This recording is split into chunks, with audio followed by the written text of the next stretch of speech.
അല്പം പാശ്ചാത്യ രീതിയിൽ പണി ചെയ്തു വെച്ചിരിക്കുന്ന സമാന്തരമായി നിലകൊള്ളുന്ന ഒരു പോലെയുള്ള മനോഹരമായ വീടുകൾ.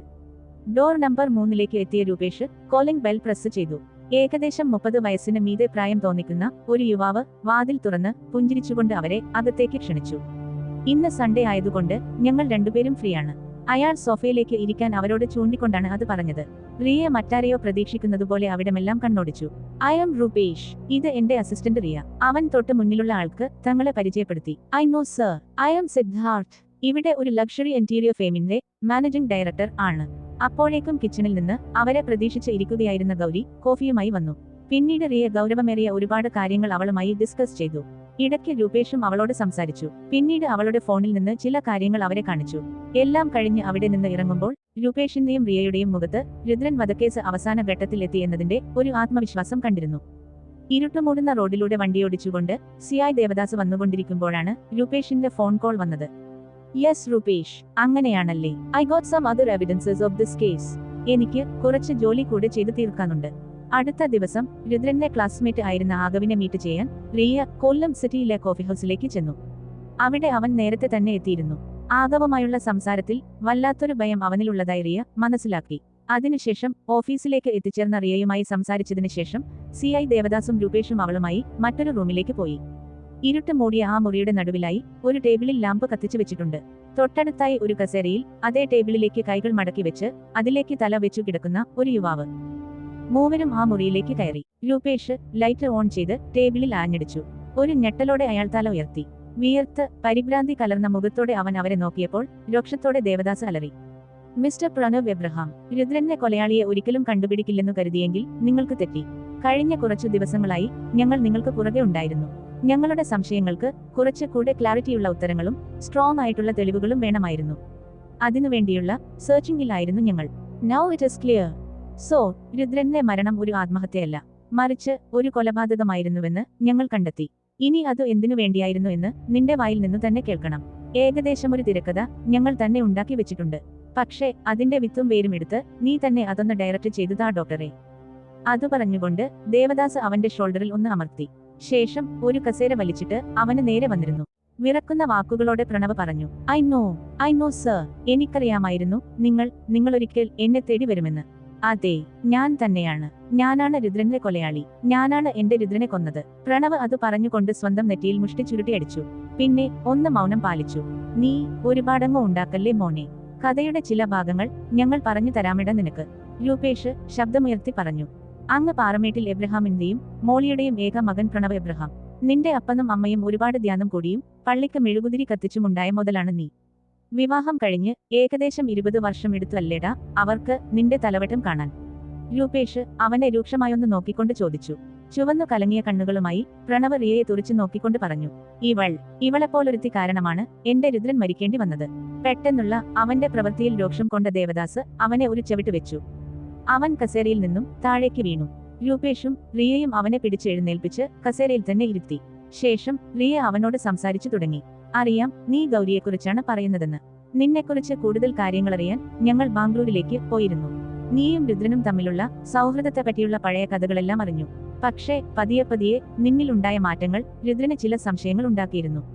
അത് ഗൗരിയുമായി അവൻ ഡിസ്കസ് ചെയ്തിരുന്നത് നീ അറിഞ്ഞു കാണില്ല. അല്ലെങ്കിൽ നീ അവളെയും വെച്ചേക്കില്ലായിരുന്നു. രുദ്രൻ മരിക്കുന്നതിന് കുറച്ച് ദിവസങ്ങൾക്ക് മുൻപ് അവൻ നിന്നെ സംബന്ധിച്ചുള്ള ചില കാര്യങ്ങൾ ഗൗരിക്ക് വോയിസ് നോട്ട് അയച്ചിരുന്നു. മരണം നടന്ന രാത്രിയിൽ നശിപ്പിക്കപ്പെട്ട നിലയിൽ കണ്ടെടുത്ത ഫോൺ ഞങ്ങൾ റിക്കവർ ചെയ്തിരുന്നു. അങ്ങനെയാണ് മിസ്റ്റർ പ്രണവ് എബ്രഹാം നിങ്ങൾ സംശയത്തിന്റെ പരിധിയിൽ വന്നത്. അതിനുശേഷം നിന്റെ നാട്ടിലും നീ പഠിച്ചിരുന്ന കോളേജിലുമെല്ലാം നിന്നെപ്പറ്റിയുള്ള അന്വേഷണങ്ങൾ ഞങ്ങൾ നടത്തുകയും ചെയ്തു.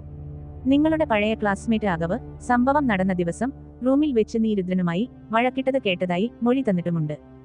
അന്നത്തെ മോഡൽ എക്സാം കഴിഞ്ഞ് ഹോസ്റ്റലിൽ നിന്ന് പലരും നാട്ടിലേക്ക് പോയിരുന്നു. നിന്റെ തൊട്ടടുത്ത റൂമിലായിരുന്നു ആഗവ്. അവൻ തൊട്ടു ദിവസം തന്നെ വെളുപ്പിന് നാട്ടിലേക്ക് പോയതിനു ശേഷമാണ് രുദ്രന്റെ മരണവാർത്ത അറിയുന്നത്. അന്നത്തെ പക്വതയിൽ കൂടുതൽ ഒന്നും അവൻ ചിന്തിച്ചില്ല. അതുകൊണ്ട് മറ്റാരോടും ആ വഴക്കിനെക്കുറിച്ച് പറഞ്ഞുമില്ല. പിന്നെ രുദ്രന്റെ കൈയക്ഷരത്തിൽ നീ എഴുതിത്തീർത്ത ഒരു സൂയിസൈഡ് നോട്ടിലൂടെ അതൊരു ആത്മഹത്യയാണെന്ന് എല്ലാവരെയും വിശ്വസിപ്പിച്ചു. നിന്റെ ഭാഗ്യത്തിന് അന്നത്തെ SI ചന്ദ്രബോസ് കൂടുതൽ കോംപ്ലിക്കേഷൻസ് ഇല്ലാതെ കേസും തീർത്ത് ഡിപ്പാർട്ട്മെന്റിൽ നിന്ന് വിരമിക്കുകയും ചെയ്തു.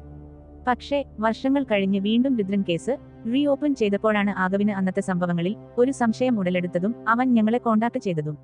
ഇനി പറ, എന്തിനു വേണ്ടിയായിരുന്നു എല്ലാം? നിന്നെ കൂടെപ്പിറപ്പിനെ പോലെ സ്നേഹിച്ചു കൊണ്ടു നടന്ന രുദ്രന്റെ ജീവൻ നീ എന്തിനാണ് എടുത്തത്? റിയ ടേബിളിൽ ഉണ്ടായിരുന്ന ലാത്തി കൈയിലെടുത്ത് പ്രണവ് ഇരിക്കുന്ന കസേരയുടെ കാലിൽ അടിച്ചുകൊണ്ട് ചോദിച്ചു. പ്രണവ് പതിയെ മുടിയിഴകൾക്കിടയിലൂടെ തന്റെ കൈ വിരലുകൾ ഓടിച്ചു. വാക്കുകൾ പുറത്തു വരാനാവാതെ വറ്റി വരണ്ട നാക്ക് പുറത്തേക്കിട്ടുകൊണ്ട് അവൻ വെള്ളത്തിനായി ആംഗ്യം കാണിച്ചു. ഒരു ബോട്ടിൽ വെള്ളവുമായി വന്ന് രൂപേഷ് അവന് നീട്ടിയപ്പോൾ ആർത്തിയോടെ അവനത് വാങ്ങിക്കുടിച്ചു. വെപ്രാളത്തിൽ കുറച്ച് വെള്ളം കഴുത്തിലേക്ക് ഇറങ്ങി നെഞ്ചിലെ അഴിഞ്ഞു കിടന്നിരുന്ന ബട്ടന്റെ ഉള്ളിലൂടെ അകത്തേക്ക് ഒഴുകിയിറങ്ങി. സാറ് പറഞ്ഞതെല്ലാം ശരിയാ, പ്രണവ് അവന്റെ ക്ലീൻ ഷേവ് ചെയ്ത താടിയിലെ നനവ് തുടച്ചുകൊണ്ട് പറഞ്ഞു. പെട്ടെന്നാണ് അവൻ തന്റെ അഴിഞ്ഞു കിടന്നിരുന്ന ഷർട്ടിലേക്ക് ശ്രദ്ധിച്ചത്.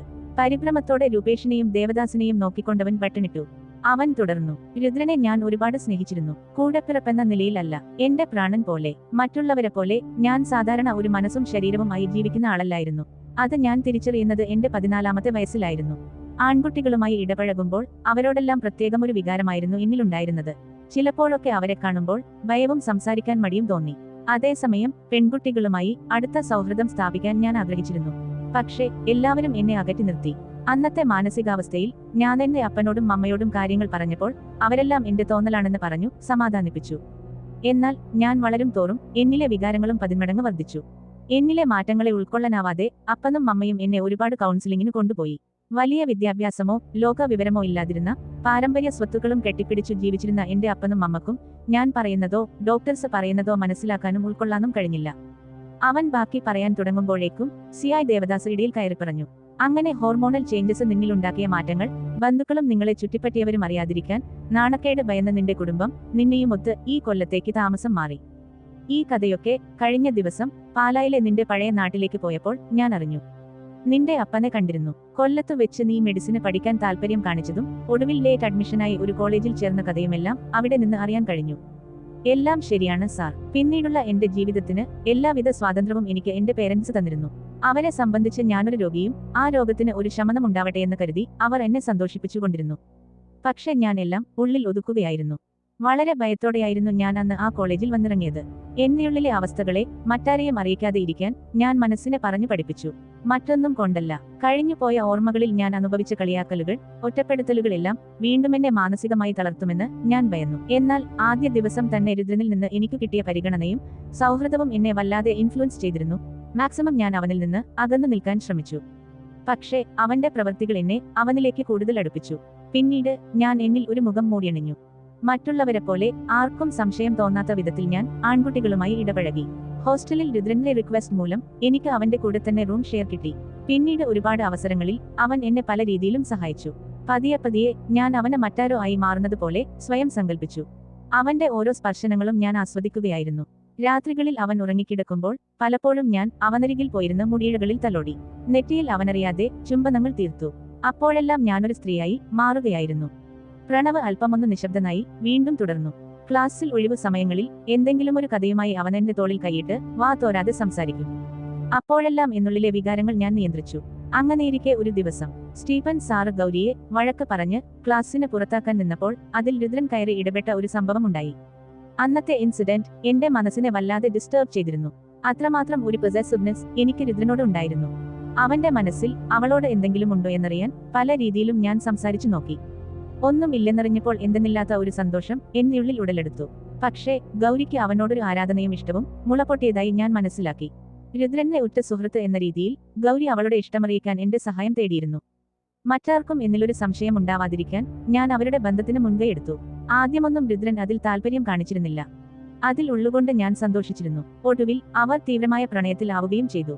അത് കോളേജിലെ എല്ലാവർക്കും അറിയാമായിരുന്നു. പ്രണവ് പറഞ്ഞു നിർത്തി. ശേഷം ടേബിളിൽ ഇരുന്നിരുന്ന ബോട്ടിൽ കൈയിലെടുത്തു.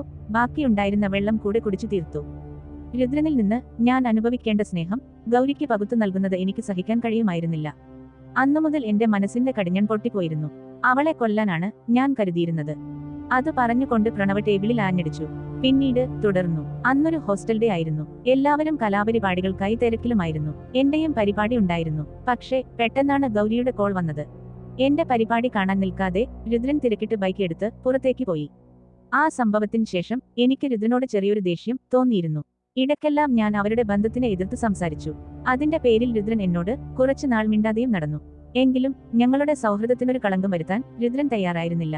അങ്ങനെ നാളുകൾ കഴിഞ്ഞുപോയി. അവസാന വർഷ മോഡൽ പരീക്ഷകളെല്ലാം അവസാനിച്ച് വീട്ടിലേക്ക് പോകാനുള്ള തയ്യാറെടുപ്പിലായിരുന്നു എല്ലാവരും. ഏകദേശം വൈകുന്നേരമായപ്പോഴേക്കും എല്ലാവരും പോയിരുന്നു. ഞാൻ എന്നെ ബാഗ് പാക്ക് ചെയ്യുന്നതിനിടയിൽ രുദ്രൻ എന്നോട് പറഞ്ഞു, ഇത്തവണ വീട്ടിൽ ചെല്ലുമ്പോൾ ഗൗരിയുടെ കാര്യം ഞാൻ വീട്ടിൽ പറയുന്നുണ്ട്. മാര്യേജ് ജോലിയിൽ ഒക്കെ കയറിയിട്ട് പിന്നീടും ആവാലോ. ബട്ട് ഇപ്പോഴേ പറഞ്ഞിട്ടാൽ പിന്നെ പേരൻസിനെ ഇക്കാര്യത്തിൽ ബുദ്ധിമുട്ടിക്കണ്ടല്ലോ. പെട്ടെന്നുള്ള രുദ്രന്റെ ആ വാക്കുകൾ എന്റെ നെഞ്ചിലേക്ക് സൂചിമുന പോലെ തുളച്ചു കയറി. കണ്ണുകൾ അറിയാതെ നിറഞ്ഞൊഴുകി. നിശബ്ദമായി ഞാൻ അല്പനേരം അങ്ങനെ നിന്നപ്പോൾ അവൻ എന്റെ അരികിലേക്ക് വന്നു.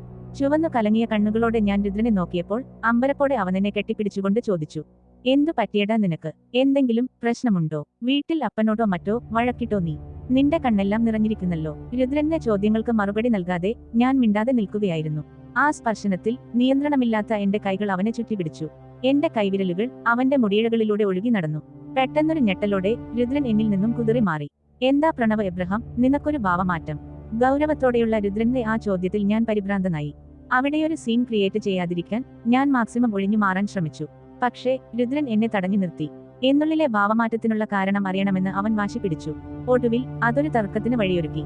പിന്നീട് എന്റെയുള്ളിൽ ഞാൻ അനുഭവിക്കുന്ന വെല്ലുവിളികളെക്കുറിച്ച് എനിക്കവനോട് വെളിപ്പെടുത്തേണ്ടിയും വന്നു. പ്രണവ് പറഞ്ഞു നിർത്തിക്കൊണ്ട് തൊട്ടുമുന്നിലെ ടേബിളിലേക്ക് ഇരു കൈകളും കുത്തി അല്പസമയം അങ്ങനെ ഇരുന്നു. ഈറനണിഞ്ഞ മിഴികൾ ചുവന്നു കലങ്ങി. ഒരു തേങ്ങലോടെ അവൻ തുടർന്നു, ആ സന്ദർഭത്തിൽ എന്റെ ഭ്രാന്തമായ ചിന്തകളിൽ ഞാൻ എന്തൊക്കെയോ രുദ്രനോട് പുലമ്പിയിരുന്നു. അന്നത്തെ സംഭവങ്ങൾ പ്രണവിന്റെ മനസ്സിലേക്ക് തിരമാലകൾ പോലെ അലയടിച്ചു. രുദ്ര, എനിക്ക് നീയെന്നാൽ ഭ്രാന്താണ്. നിന്റെ സാമീപ്യവും സ്പർശനവും ഞാൻ അത്രമാത്രം ആഗ്രഹിക്കുന്നുണ്ട്. നിന്നോളം ഒരു കരുതലും സ്നേഹവും എനിക്ക് മറ്റൊരുത്തനിൽ നിന്നും കിട്ടിയിട്ടില്ല. നിന്നിലൂടെയാണ് ഞാൻ ജീവിതം ഇഷ്ടപ്പെട്ടു തുടങ്ങിയത്. ഈ ഹോസ്റ്റൽ റൂമിനുള്ളിൽ നീ ഉറങ്ങുന്ന ഓരോ രാത്രികളും എനിക്കിത്രമേൽ പ്രിയപ്പെട്ടതായിരുന്നു. പക്ഷേ എന്നിൽ നിന്ന് നീ അകലാൻ തുടങ്ങിയത് എനിക്ക് സഹിക്കാൻ കഴിയുമായിരുന്നില്ല. അവൾ, ആ ഗൗരി, അവളാണ് എല്ലാത്തിനും കാരണം. അവളാണ് നിന്നെ എന്നിൽ നിന്ന് അകറ്റിയത്. സ്വബോധമില്ലാതെ ഞാൻ പലതും അന്ന് രുദ്രനോട് വിളിച്ചു കൂവി. ആ റൂമിൽ സമനില തെറ്റിയവനെപ്പോലെ ഓടി നടന്നു. എല്ലാം കണ്ടുകൊണ്ട് രുദ്രൻ വെറുപ്പോടെയും അറപ്പോടെയും എന്നെ നോക്കി. നീ എന്തൊക്കെയാണ് വിളിച്ചു കൂവുന്നത് പ്രണവ്? ഇതൊന്നും ആരെക്കൊണ്ടും പെട്ടെന്ന് അക്സെപ്റ്റ് ചെയ്യാൻ പറ്റുന്നതല്ല. നിന്റെ കാര്യങ്ങളെല്ലാം ആദ്യമേ എന്നോട് തുറന്നു പറയാമായിരുന്നു. ബട്ട് നീ ചെയ്തത് അതിലും വൃത്തികെട്ട പരിപാടിയായിപ്പോയി. നീ പറയുന്നതും ചെയ്യുന്നതും ഒന്നും ശരിയല്ല. രുദ്രൻ അന്ന് പറഞ്ഞ കാര്യങ്ങൾ പ്രണവിന്റെ കാതുകളിൽ മുഴങ്ങി. അതെ, ഞാൻ പറയുന്നതും ചെയ്യുന്നതും നിനക്ക് മോശമായിരിക്കാം. പക്ഷേ നീ ഗൗരിയുമൊത്ത് ഇപ്പോൾ ചെയ്യുന്ന കാര്യങ്ങളെല്ലാം വളരെ നല്ലതാണല്ലോ. അത് പറഞ്ഞപ്പോഴേക്കും രുദ്രന്റെ കൈകൾ തന്റെ കവിളത്ത് പതിഞ്ഞിരുന്നു. അനാവശ്യം പറഞ്ഞു പോവരുത്. രുദ്രൻ അത് പറഞ്ഞുകൊണ്ട് അവിടെ നിന്നും ബാഗുമെടുത്ത് പുറത്തേക്ക് ഇറങ്ങാൻ നേരമാണ് അപ്പോഴത്തെ ദേഷ്യത്തിലും പരിഭ്രാന്തിയിലും ഞാൻ അത് ചെയ്തത്. പ്രണവ് തൊട്ടു മുന്നിൽ ഇരിക്കുന്ന ദേവദാസിനെ നോക്കിക്കൊണ്ട് തുടർന്നു. ഹോസ്റ്റൽ ഡേക്ക് എന്റെ പ്രോഗ്രാമിന്റെ ആവശ്യത്തിന് കൊണ്ടുവച്ച കയർ റൂമിലെ ടേബിളിൽ ഇരിപ്പുണ്ടായിരുന്നു. ആ കയറ് വെച്ചാണ് ഞാൻ രുദ്രന്റെ കഴുത്തിൽ കുരുക്കിട്ടത്. എന്നോട് ദേഷ്യപ്പെട്ട് ബേഗുമെടുത്തു തിരിഞ്ഞ രുദ്രൻ ഡോർ ലോക്ക് തുറക്കാൻ നോക്കുന്നതിനിടയിൽ പുറകിൽ നിന്ന് ഞാൻ അവന്റെ കഴുത്തിൽ കയറിട്ട് വലിച്ചു. പ്രതിരോധിക്കാൻ സാധിക്കാത്ത വിധത്തിൽ ഞാൻ അവനെ സമ്മർദ്ദത്തിലാക്കി. രുദ്രൻ പറഞ്ഞ കാര്യങ്ങളെക്കുറിച്ചോർത്തും എന്നെ തല്ലിയതിലുള്ള ദേഷ്യത്താലും അപ്പോഴത്തെ ഫ്രസ്ട്രേഷനിൽ സമനില തെറ്റി ഞാനവനെ കൊലപ്പെടുത്താൻ നോക്കി. ബോധമില്ലാത്ത അവനെ തൂക്കിയെടുത്ത് ബെഡിൽ കിടത്തി. അല്പസമയം കഴിഞ്ഞ് കണ്ണ് തുറന്ന രുദ്രൻ സ്വബോധമില്ലാതെ ബെഡിൽ കിടന്ന് പിറുപിറുത്തു. എന്തു ചെയ്യണമെന്ന് ആ സമയം ഞാനൊന്ന് സംശയിച്ചു. പിന്നീട് റൂമിന് പുറത്തെ സാഹചര്യങ്ങൾ നോക്കി അവനെയുമായി ഹോസ്റ്റലിന് പുറത്തേക്കിറങ്ങി. വിജനമായ വഴിയിലൂടെ നടന്ന് കോളേജ് കോമ്പൗണ്ടിലേക്ക് കയറി. ആ നിമിഷത്തിൽ അവനെ എന്നേക്കുമായി ഭൂമിയിൽ നിന്ന് തുടച്ചു നീക്കാൻ ഞാൻ തീരുമാനിച്ചു. അല്ലാതെ വന്നാൽ എന്റെ പേഴ്സണാലിറ്റി അവൻ പുറമെ വെളിപ്പെടുത്തുമെന്നും അതുവഴി ഞാൻ മറ്റുള്ളവർക്കു മുന്നിൽ വീണ്ടും ഒരു പരിഹാസ പാത്രമായി മാറുമെന്നും ഭയന്നു. അവിടെ ഒരു ക്ലാസ് മുറിയിലേക്ക് അവനെയുമായി കയറി. ശേഷം ഡെസ്കിനു മുകളിൽ ടേബിൾ ഉയരത്തിൽ സെറ്റ് ചെയ്തു. ബാഗിൽ നിന്ന് കയറെടുത്ത് സീലിഫാനിൽ രുദ്രനെ തൂക്കാനുള്ള കാര്യങ്ങളെല്ലാം ചെയ്തു വെച്ചു. ശേഷം ഞാൻ അവന്റെ കഴുത്തിലേക്ക് കയറിട്ട് വലിച്ചു കയറ്റി. ഒടുവിൽ അവന്റെ ജീവന്റെ അവസാന ശ്വാസവും നിമിഷങ്ങൾക്കതും നിശ്ചലമായി. ശേഷം അവന്റെ കൈയക്ഷരത്തിൽ ഒരു കുറിപ്പും എഴുതിവെച്ച് ഞാൻ അവിടെ നിന്നും പിൻവാങ്ങി. വർഷങ്ങൾ കഴിഞ്ഞ് എന്റെ പുതിയ കരിയർ ഞാൻ സ്റ്റാർട്ട് ചെയ്തു. എങ്കിലും രുദ്രന്റെ ജീവനെടുത്ത ഈ കൈകളെ ശപിച്ചുകൊണ്ട് ഇത്രയും നാൾ മനസമാധാനമില്ലാതെയാണ് ഞാൻ ജീവിച്ചത്. അന്നും ഇന്നും മറ്റുള്ളവർക്ക് മുന്നിൽ ഒരു മുഖം മൂടിയണിഞ്ഞ് എന്നിൽ നിന്ന് സ്വയം ഒളിച്ചോടുന്ന ഈ ജീവിതത്തോട് എനിക്ക് വെറുപ്പ് തോന്നുന്നു. I am the culprit. അതിന് നിങ്ങൾ നൽകുന്ന എന്തു ശിക്ഷയും ഞാൻ സന്തോഷത്തോടെ സ്വീകരിക്കും. പ്രണവ് അത് പറഞ്ഞുകൊണ്ട് തന്റെ ഇരു കൈപ്പത്തികളാൽ മുഖം പൊട്ടിക്കരഞ്ഞു. അവന്റെ ചുറ്റിലുമായി നിന്നിരുന്ന ഓഫീസേഴ്സ് പരസ്പരം മുഖത്തേക്ക് നോക്കി തലയാട്ടി. ഒടുവിലായി CI ദേവദാസ് പറഞ്ഞു, anyway, thank you mister Pranav Abraham. Thank you for your cooperation. നിങ്ങൾ കൺഫെഷൻ നടത്തിയ സ്ഥിതിക്ക് മജിസ്ട്രേറ്റിനു മുന്നിൽ ഹാജരാക്കേണ്ടതുണ്ട്. So shall we go? Devadas പ്രണവിനോട് ചോദിച്ചു. അവൻ അയാളെ നോക്കി നിശബ്ദമായൊന്ന് തലയാട്ടി. Good, and you two come with me. ദേവദാസ് രൂപേഷിനോടും റിയയോടും അത് പറഞ്ഞുകൊണ്ട് തന്റെ ഓഫീസ് കേബിനിലേക്ക് പോയി. ഉടനെ റിയ അദ്ദേഹത്തെ പിന്തുടർന്നുകൊണ്ട് നടന്നു. മുറിയുടെ വാതിലടച്ച് രൂപേഷും പുറത്തേക്ക് ഇറങ്ങി. മൂവരെയും നോക്കിക്കൊണ്ട് പ്രണവ് കസേരയിൽ തന്നെ ഇരിക്കുകയായിരുന്നു. അയാളുടെ കണ്ണുകളിൽ നിന്ന് മിഴിനീർ ദളങ്ങളായി പൊഴിഞ്ഞു. ജീവിതത്തിൽ ഇനിയൊരു പ്രതീക്ഷയുടെ നാമ്പുപോലും ഇല്ലെന്ന് മനസ്സിലാക്കിക്കൊണ്ട് അയാളുടെ കണ്ണുകൾ ചുറ്റിലും പരതി. ആ ഇരുട്ടിൽ രുദ്രന്റെ പുഞ്ചിരിക്കുന്ന മുഖം തെളിയുന്നതായി പ്രണവിന് തോന്നി. കാലങ്ങൾ സഞ്ചരിച്ചു വന്ന തന്നിലെ രഹസ്യങ്ങളുടെ ചുരുളുകൾ അഴിഞ്ഞു വീണതിൽ ആശ്വസിച്ചുകൊണ്ട് അയാൾ ദീർഘമായൊന്ന് ശ്വസിച്ചു. പിന്നീട് ആ ടേബിളിലേക്ക് തലവെച്ചുകൊണ്ട് പതിയെ കണ്ണുകളടച്ചു. ചുരുളഴിഞ്ഞ രഹസ്യം എന്ന കഥ ഇവിടെ അവസാനിക്കുകയാണ്. ഇതുവരെ സപ്പോർട്ട് ചെയ്ത എല്ലാവർക്കും നന്ദി. കഥ ഇഷ്ടമായാൽ ലൈക്ക് ചെയ്ത് അഭിപ്രായങ്ങൾ കമന്റ് ചെയ്യുക. പുതിയ അപ്ഡേറ്റുകൾക്കായി പേജ് ദയവായി ഫോളോ ചെയ്ത് ബെൽ ബട്ടൺ പ്രസ് ചെയ്യുക. Thank you.